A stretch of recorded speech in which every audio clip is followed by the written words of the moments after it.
இந்த வீடியோவில் Madurai style mutton எண்ணெய் சுக்கா எப்படி பண்ணுறதுன்னு பார்க்கலாமா? அதுக்கு ஒரு கடாயில் 1/2 கிலோ மட்டன் வந்து வேக வச்சு எடுத்து வச்சுருக்கிறேன். அதுக்கப்புறம் 1/2 டேபிள் ஸ்பூன் மஞ்சள் தூள், 2 டேபிள் ஸ்பூன் மிளகாய்த்தூள்.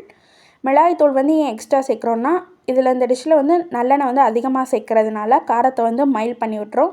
ஸோ 2 டேபிள் ஸ்பூன் போதுமானதாக இருக்கும். அதுக்கப்புறம் 3 டேபிள் ஸ்பூன் நல்லெண்ணெய், துருவிய இஞ்சி சேர்த்துட்டு நல்லா கொஞ்சம் கிளறி விட்டுட்டு, இதுக்கு தேவையான அளவு உப்பு சேர்த்துட்டு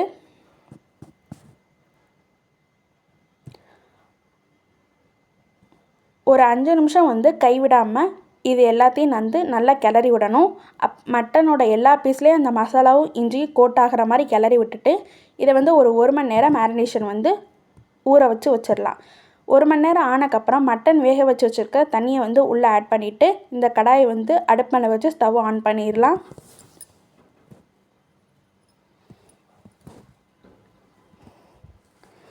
அடிக்கடி அடிப்பிடிச்சிடாத மாதிரி கிளறி மட்டும் விட்டு இருந்தால் போதும். இந்த மாதிரி எண்ணெய் நல்லா பிரிஞ்சு வந்தக்கப்புறம் துருவி வச்சுருக்கிற பூண்டு, நான் ஒரு 15 பல் பூண்டை வந்து நல்லா துருவி வச்சுருக்கிறேன், அதை வந்து சேர்த்துக்கலாம். சேர்த்துட்டு நல்லா கிளறி விட்டுடணும்.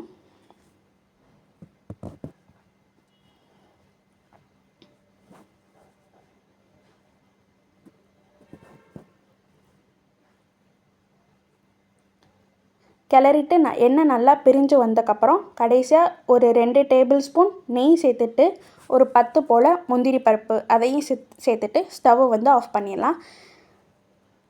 இதுவும் நீங்கள் வீட்டில் ட்ரை பண்ணி பார்த்துட்டு எப்படி இருந்துச்சுன்னு கமெண்ட் பண்ணுங்கள். இந்த வீடியோ பிடிச்சிருந்துச்சுன்னா லைக் பண்ணுங்கள், ஷேர் பண்ணுங்கள், யூடியூப் சேனலுக்கு சப்ஸ்கிரைப் பண்ணுங்கள்.